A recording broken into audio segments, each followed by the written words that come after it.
Avis vascular centre మన దేశంలోనే the best varicose vein hospital. So ఒక question I want to ask you. ఏమి అనుకోనంటే if it is okay. Yeah మేము ఇలా భయపడితే ఎలా? భయపెట్టడం అంటే ఇట్స్ అంటే నీకు బహుశా ఇది అడిగితే కొంచెం కష్టం కలుగుతుందా అని బాధగా ఉంది నాకు అడగాలి. లేదు లేదు అడగండి.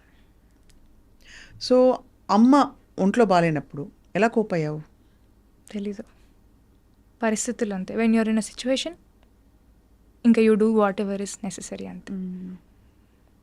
ఇప్పుడు అంతే. ఇప్పుడు అమ్మ లేదు, ఎలా కోప్ అవుతున్నావు అంటే నా దగ్గర సమాధానం లేదు. When you're put in one situation, ఒక సిచ్యువేషన్లో మనం ఉన్నప్పుడు ఏం చేస్తాం, దాంట్లో బతకడమే నేర్చుకోవాలి. అదే చేస్తున్నా అంతే. సో హ్యూజ్ లాస్ కదా, ఎస్పెషలీ అంత మంచి చెడు డ్రెస్సింగ్ సెలబ్రేటింగ్ అన్నిటికీ అమ్మే వెంటుండి Everywhere, చెప్తే yeah. ఆ పరిస్థితి నుంచి నాకు తెలుసుకున్నప్పుడు అడగాల వద్దా అనుకున్నాను. తల్లి సారీ, No, no. తలుచుకోగానే ఇలా కంట్లో నీళ్ళు వస్తుంది ఎందుకో నాకు తెలియదమ్మా. అమ్మ నాకు రాలేదా? ఎందుకంటే అమ్మ ఈజ్ లైక్ దట్. అమ్మ అంటే అమ్మ. పాపం చాలా కష్టపడింది నాకు అదే. But I'm so happy. నేను మా అమ్మకి she always wanted me to do one MBA. She wanted me to have a good educational background and then step into films or do whatever I want, because ఒక backup ఉంటుంది కదా. అవును అవును, it's important part of you. It is. అందుకనే అమ్మ, ఎందుకంటే ఇది నేను బాగా 1-2 సార్లు ఆలోచించి నాకు తెలిసాక ఐ సెడ్ డెఫినెట్గా నువ్వు ఇంత బోల్డ్గా కోప్ అయ్యి చెప్తున్నావు అంటే డెఫినెట్లీ లేదు. తన పడ్డ కష్టం వల్లే నాకు బాధ అవుతుంది, కానీ తను లేదంటే ఇంకా that was her only way out. నీకు ఇంకా సిబ్లింగ్స్ ఉన్నారా? You're the only daughter. only child. So నువ్వు నాన్న, ఇప్పుడు నాన్న నువ్వే చూసుకోవాలి. సో బేసికలీ నేను నాన్న ఏమనుకున్నామంటే, నువ్వు నన్ను చూసుకోకు, నేను చూసుకోను, నువ్వు చూసుకొని నన్ను నేను చూసుకుంటా. That is the best thing that we are doing for each other. ఆయనకి లేని ప్రెషర్ ఇప్పుడు, అమ్మేనా నాన్నేనా మొత్తం నువ్వే చూసుకోవాలంటే ఎవరి వల్ల కాదు. ఇప్పుడు ఆయన కూడా he scoping with the loss. ఇప్పుడు అట్ ద సేమ్ టైం నేను ఇంకా పిల్లనే కదా. ఆయనకి he 60, I'm just 25. How will I take care of a 60-year-old? Like నాకు ఆ యాడెడ్ రెస్పాన్సిబిలిటీ కానీ అది నాకు ప్రెషర్లానే ఉంటుంది కదా. నేను ఇప్పుడు నా వర్క్ మీద కాన్సన్ట్రేట్ చేయాలా, లేకపోతే నాన్నేం చేస్తున్నారు, నాన్న ఎలా ఉన్నారు, ఇంట్లో అన్నీ ఓకేనా, how can I think of so many things. Correct. So we both sat, we discussed, you take care of yourself. నీకెవరు చెప్పాల్సిన అవసరం లేదు, నాకెవరు చెప్పాల్సిన అవసరం లేదు. The best help that we are doing for each other is you take care of yourself, I take care of myself. Then we both will be good. Fine. Yeah, that's what we discussed. ఈ success చూసి dad must be very proud. Very proud. Mom also saw. అమ్మ చూసారా? Writer Padmabhushan వరకు ఉన్నారు. Yeah, ఫెబ్లో writer Padmabhushan release అయింది, మేలో she passed away last year. ఎలా ప్రెసిపిటేట్ అయిందమ్మా హెల్త్ అంటే? I know she was battling an illness. Yeah, it was out of nowhere cancer. తెలియడమే లాస్ట్ స్టేజ్లో తెలిసింది. There is nothing that we could do. And సడన్గా అది brain spread అయింది and within 12 days. Yeah, అంటే we didn't see that coming. నాకు ఒక surgery అయింది, లిగమెంట్ టైర్ అని మీకు చెప్పాను కదా, స్కూల్ ఇంజరీ. అది అగ్రివేట్ అయ్యి 10 years తర్వాత నాకు ఇప్పుడు ఎఫెక్ట్ చూపించింది. So I underwent a small ligament surgery in my left knee. So she was there, she was taking care of me very well. నన్ను ఎత్తేది లిటరలీ. 2-3 months తర్వాత అమ్మకు ఒక చిన్న సర్జరీ అయింది. షీ హ్యాడ్ అ గాల్ బ్లాడర్లో ఆ స్టోన్ ఉంది. That is a very small procedure అండి. If you get rid of it she'll be fine. అది కూడా అయిపోయింది. అది అయిన ఫ్యూ మంత్స్కి ఇంకా she had some issues, stomach related, gastric related issues ఉన్నాయి. ఏమైంది, ఎందుకైంది, సర్జరీ అయిపోయి 2 నెలలు అవుతుంది కదా, ఎందుకు, why is it not like తగ్గట్లేదు ఎందుకు అని వెళ్ళి maybe post surgery signs whatever ఉండొచ్చు, రిపర్కషన్స్ ఉండొచ్చు అనుకున్నాము. But when we got it check, they told it's cancer stage 4, stomach cancer. Shock కదా. నెవర్ సా ఇట్ కమింగ్ అక్క, నెవర్ సా ఇట్ కమింగ్. అంతకు ముందు కూడా ఏదో ఎంఆర్ఐ ఏదో సిటీ స్కాన్ ఏదో తీశారు, దాంట్లో ఏదో జస్ట్ లంప్ లాగా ఉందండి, నథింగ్ క్యాన్సరస్ అన్నారు. When they said nothing cancerous, నా మైండ్లో ఫిక్స్ అయిపోయింది, అమ్మాయ క్యాన్సర్ అయితే కాదురా భగవంతుడా అని చెప్పి నేను daddy we kind celebrated also, whatever lump whatever you can get rid of it అని. When they did the PET scan, it was spread everywhere and they told it's cancer. So it was already నా మైండ్లో feed అయిపోయింది cancer కాదు అని. Cancer కాదు అనే స్పేస్లో నేను ఉన్నప్పుడు సడన్గా స్టేజ్ 4 మన చేయి దాటిపోయిందంటే ఐ కుడెంట్ టేక్ ఇట్. కష్టం తల్లి. బట్ ఎంత బోల్డ్గా నువ్వు కోపపై దీన్ని ఎంబ్రేస్ చేసి తెలీదు మరి తన బ్లెస్సింగ్స్ ఇవన్నీ. మీతో కూర్చొని మాట్లాడడం కానీ, నేను చేసిన సినిమాలు కానీ, వాట్ ఎవర్ స్టార్టెడ్ హ్యాపెనింగ్ నాకు లాస్ట్ ఇయర్లోనే అయింది. అమ్మది May 14 అయింది, జూన్లో ఐ సైన్ మ్యాడ్, జూన్లో ఐ సైన్ లవర్, జూలై నుంచి ఐ వాజ్ షూటింగ్. నాకు అర్థం కాలేదు, ఆపర్చునిటీస్ గౌరీ ఒకటేసారి వస్తాయి. నువ్వు నేను భయపడుతూ నేను బయటికి వెళ్ళలేను, నేను యాక్టింగ్ చేయలేను, నాకు భయం వేస్తుంది, నా జీవితం ఏంటి అని ఆలోచించుకుంటూ కూర్చుంటే ఇక్కడే ఆగిపోతుంది. అండ్ నువ్వు ఆలోచించుకుని ఆగితే అక్కడ ఏమి జరిగేది ఏమి ఉండదు కదా. ఏం లేదు, పోనీ ఒక వ్యక్తి అంటే మనిషికి భయం వేసేది అక్క, బయటికి అడుగేసే ధైర్యం లేదు నాకు.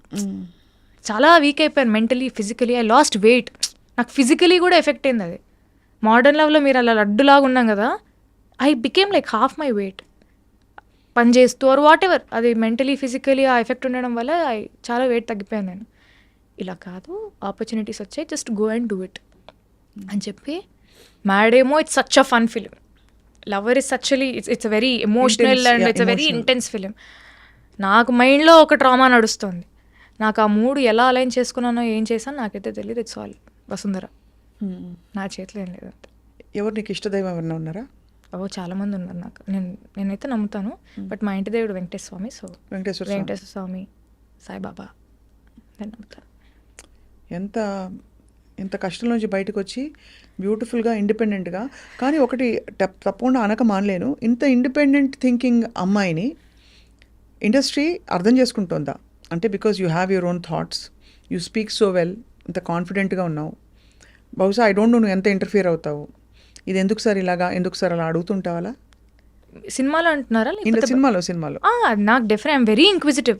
ఏది ఉన్నా కూడా నేను ఖచ్చితంగా క్వశ్చన్స్ అయితే అడుగుతాను. ఇది ఎందుకు ఇలా ఉంది, అది ఎందుకు ఇలా ఉంది. ఆఫెన్స్ తీసుకుంటారు కదా, అందుకే అడిగే విధానంలో అడుగుతాను. అంటే ఒక జెన్యూన్ డౌట్, మన సినిమా బెటర్మెంట్ గురించే నాకు ఏదైనా డౌట్ వచ్చినప్పుడు, నాకు ఇంతవరకు నేను పనిచేసిన వాళ్ళందరూ they were very kind enough to explain.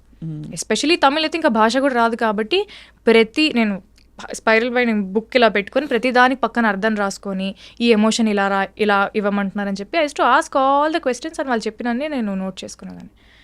అడిగితే ఇట్స్ మై జాబ్ కదక్క, వాళ్ళకి ఏం కావాలో చేయడమే, అది నాకు వచ్చింది నేను చేస్తాను, మీరు తీసుకోండి అనే స్టేజ్లో కూడా నేను లేను. ఎవరు కూడా అలా చేయరు నాకు తెలిసి actors. Correct. I'm a director's actor and I will give whatever they want. అలా ఇవ్వాలంటే first I should know what they want. So I need to have that discussion and then I can give. ఈ మిగతా మీ friends అందరూ చూసి నీ success and especially కొత్త ఇండస్ట్రీకి వెళ్ళిపోయి కొత్త భాష నేర్చుకుని అక్కడ you're now celebrated as a heroine.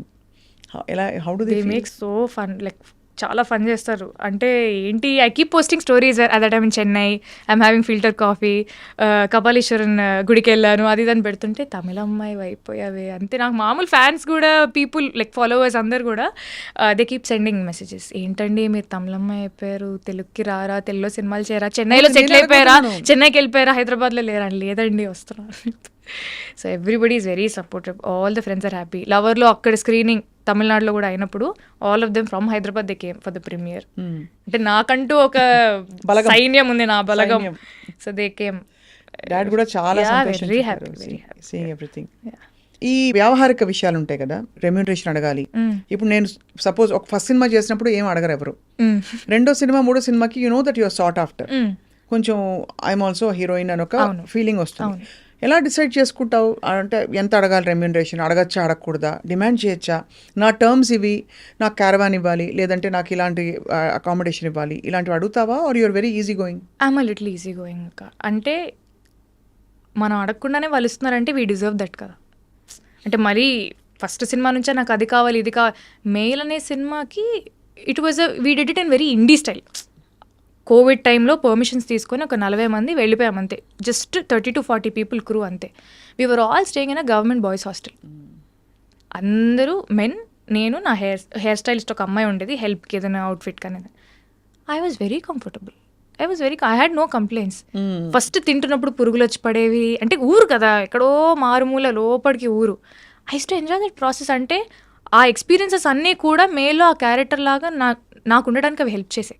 Like ఆ బాడీ లాంగ్వేజ్ కానీ, వాళ్ళు ఎలా కూర్చొని తింటారు, వాళ్ళు ఎలా నిలబడతారు, ఎలా మాట్లాడతారు. అమ్మాయిలు మామూలుగా ఇలా ఉండరు, కొంచెం they are little like easy going. Like కొంచెం ఆ బాడీ లాంగ్వేజ్లోనే తెలుస్తుంది, ఓకే తినని గెలితే ఇచ్చి పడేస్తుంది అన్నట్టు ఉంటారు వాళ్ళ యాటిట్యూడ్ కొంతమంది, నాకు చూపించిన వాళ్ళు. So all those things helped.